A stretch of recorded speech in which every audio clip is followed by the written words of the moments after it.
ஸ்ரீசக்கர வரதாச்சாரியம் சுத்தசத்வ குருத்தமம் ஸ்ரீநிதிம் ராகவம் வந்தே அபார கருணாகரம். கவசம் கனெக்ட் நேயர்களுக்கு நமஸ்காரம்.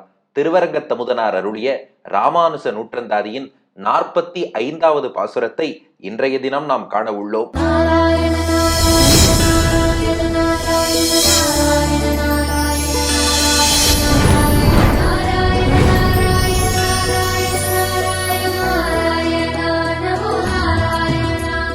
இந்த பாசுரத்திலே நாம் அடைய வேண்டிய இலக்கும் ராமானுஜர் திருவடிகள் தான், அதை அடைவிக்கும் வழியும் ராமானுஜர் திருவடிகள் தான் என்ற உயர்ந்த அர்த்தத்தை திருவரங்கத்தமுதனார் நமக்கு காட்டுகிறார்.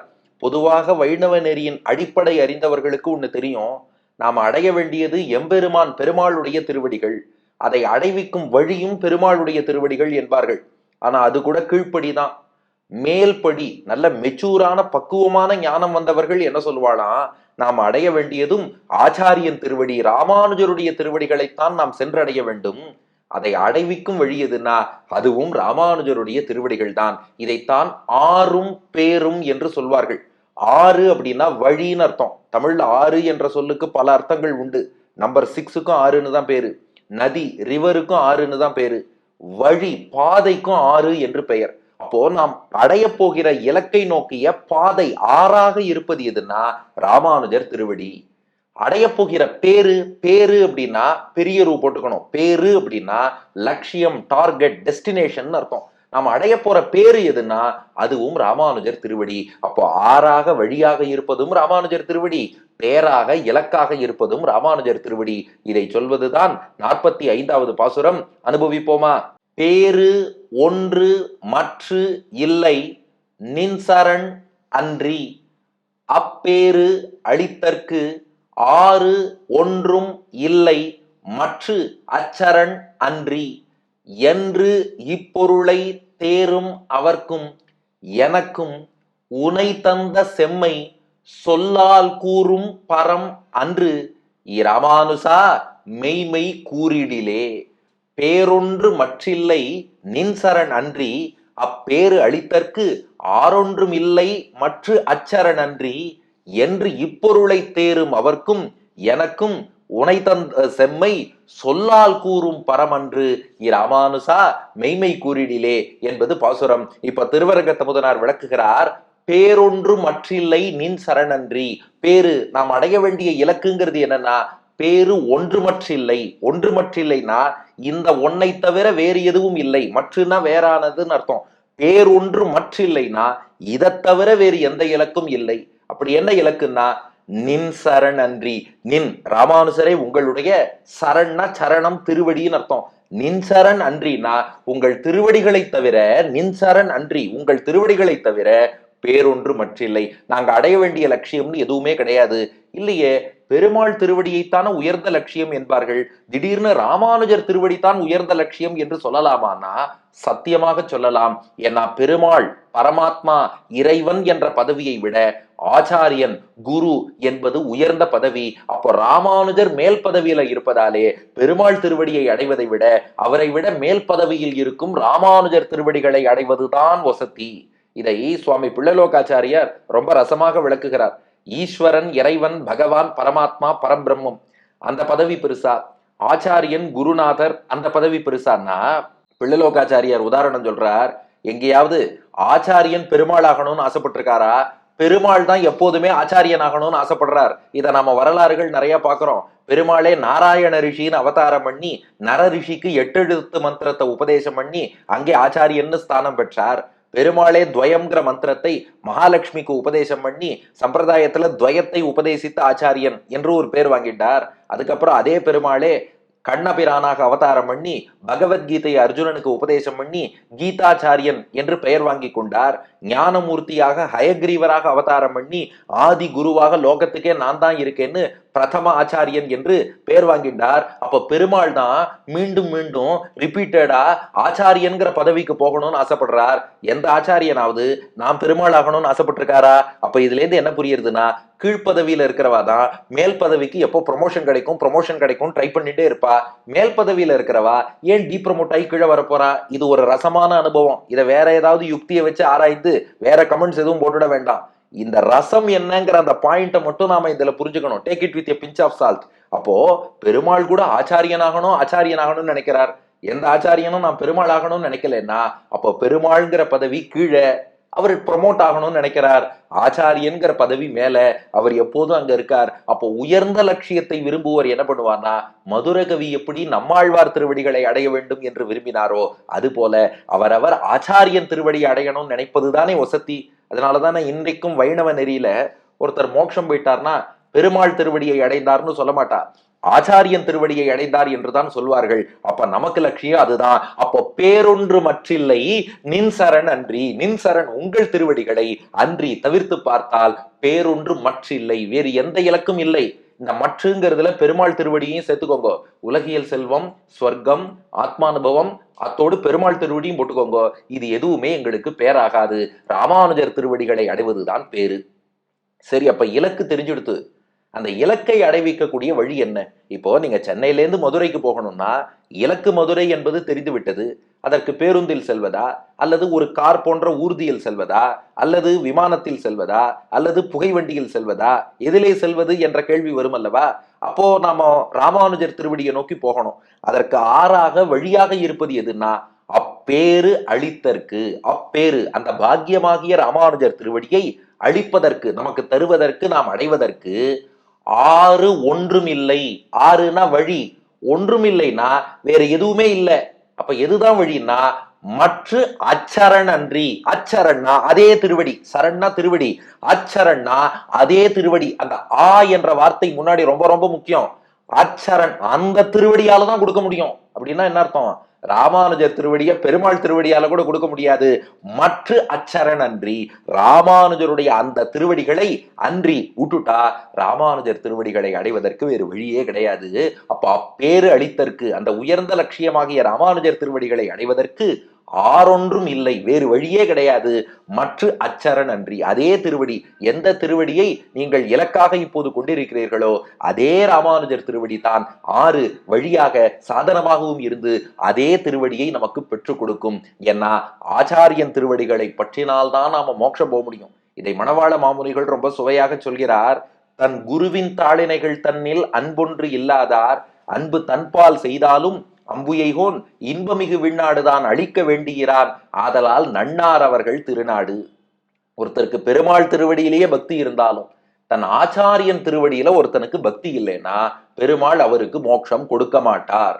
ஆனா அதே சமயம் ஞானம் அனுஷ்டானம் இவை நன்றாகவே உடையனான குருவை அடைந்த கால் மாநிலத்தீர் தேனார் கமல திருமாமுகள் குழுனன் தானே வைகுந்தம் தரும். ஆனா ஒரு நல்ல ஆச்சாரியனை அடைந்து அவர் திருவடிகளை பிடிச்சுட்டோம்னா பெருமாள்கிட்ட நாம கேட்கிறோமோ இல்லையோ கொடுக்க வேண்டிய மோட்சத்தை பெருமாள் கொடுத்துருவாராம். அப்போ ஆச்சாரியன் மூலமாகத்தான் மோட்சம், ஆச்சாரியன் திருவடிகளை பற்றினால்தான் மோட்சம். அப்ப அந்த எம்பெருமானார் திருவடிகள், ராமானுஜருடைய திருவடிகள், அதை தவிர ராமானுஜர் திருவடியாகிய மோட்சத்தை அடைய வேறு வழி இல்லை. அப்ப இதுல இருந்து நாம என்ன புரிஞ்சுக்கிறோம்னா, எல்லாரும் இது வரைக்கும் என்ன நினைச்சுட்டு இருப்போம், மோட்சம்னா வைகுண்ட லோகம் போகணும், வைகுண்ட லோகம் போய் பிராட்டியோடு கூடிய பெருமாள் திருவடிக்கு கைங்கரியம் பண்ண போறோம்னு. அது செகண்டரி தான்.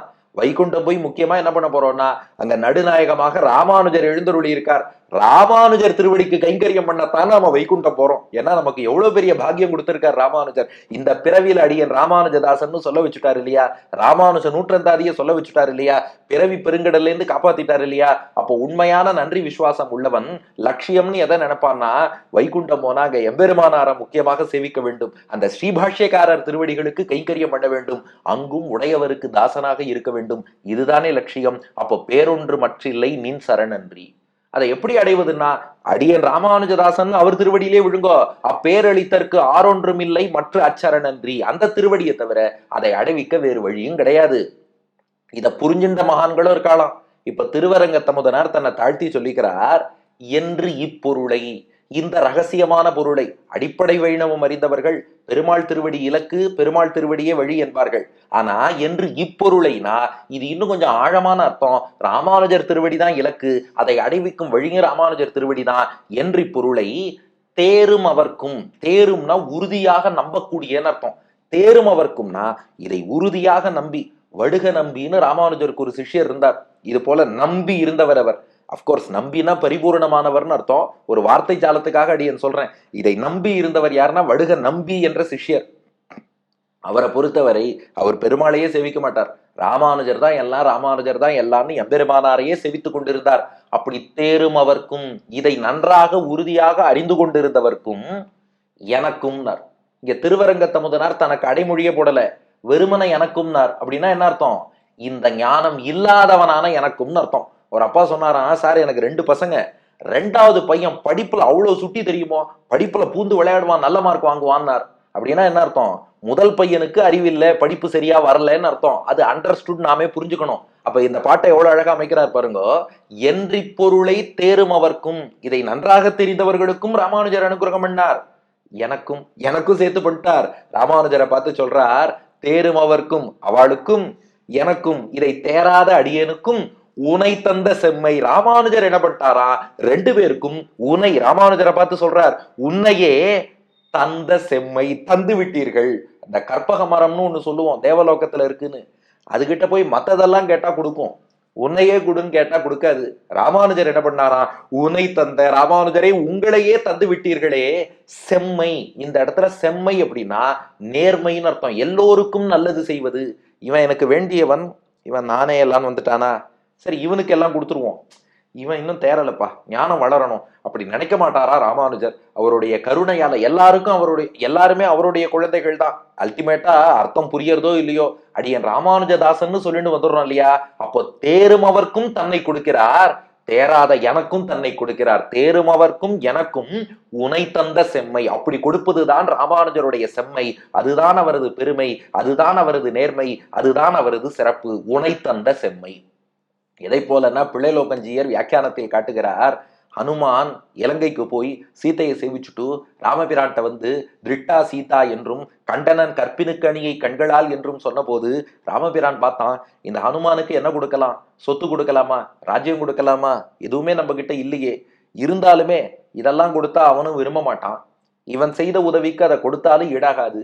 ராமன் பார்த்தான், அனுமனே உனக்கு ஏண்டா மத்ததை கொடுக்கணும்? ஏஷ சர்வஸ்வ பூதஸ்து பரிஷ்வங்கோ ஹனுமதா, நான் என்னையே உனக்கு தருகிறேன். எப்படி ராமபிரான் ஹனுமான ஆலிங்கனம் பண்ணிட்டு தன்னையே ஹனுமானுக்கு அடித்தானோ, அந்த ராமனை போல ராமானுஜர் ஹனுமானை போல் உயர்ந்த பக்தர்களாக இருந்தாலும் தன்னை கொடுப்பார். நம்மள போல ஒண்ணுமே தெரியாதவாளா இருந்தாலும் தன்னை கொடுப்பார். இது வேறுபாடு. ராமன் ஹனுமானுக்கு மட்டும்தான் தன்னை கொடுத்தார், ராமானுஜர் நமக்கு கூட தன்னை கொடுக்கிறார். அப்ப தேரும் அவர்க்கும் எனக்கும் உனை தந்த செம்மை சொல்லால் கூறும் பரமன்று.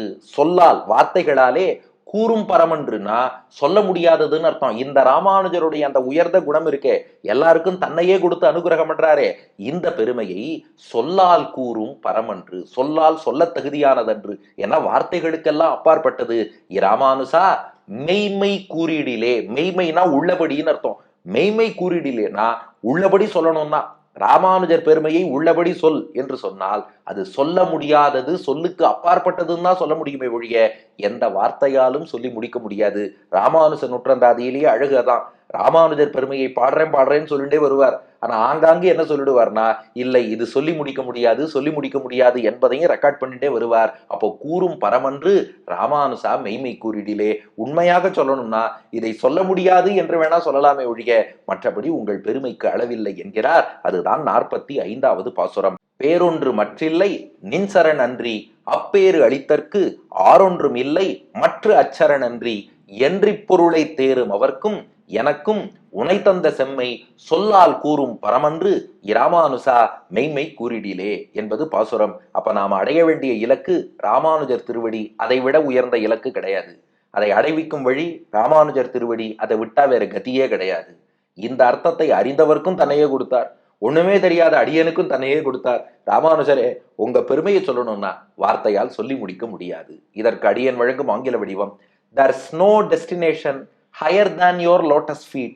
There is no means to attain the same other than your lotus feet. You gave yourself to those who know this secret as well as to me who is ignorant. Such greatness of yours can't be praised by words as it is என்பது இதற்கான ஆங்கில வடிவம். இனி இதற்கு அடுத்த பாசுரம் 6 தவறான கொள்கைகள். ராமானுஜர் அவதாரம் செய்த காலத்தில் பூமியிலே 6 தவறான கொள்கைகள் பிரச்சாரமாகி இருந்தன. அந்த 6 கொள்கைகளை கண்டித்து வேத நெறியை நிலைநாட்டி கொடுத்தார் ராமானுஜர். எப்படின்னு அடுத்த பகுதியில் காண்போமா? திருவரங்கத்தமுதனார் திருவடிகளே சரணம்.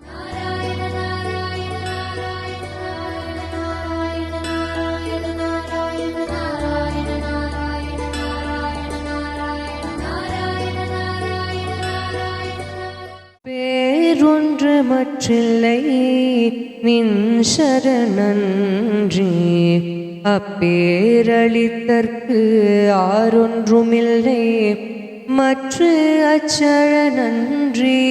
பேரொன்று மற்றில்லை நின் சரணன்றி, அப்பேரளித்தற்கு ஆரொன்றுமில்லை மற்ற அச்சரணன்றி.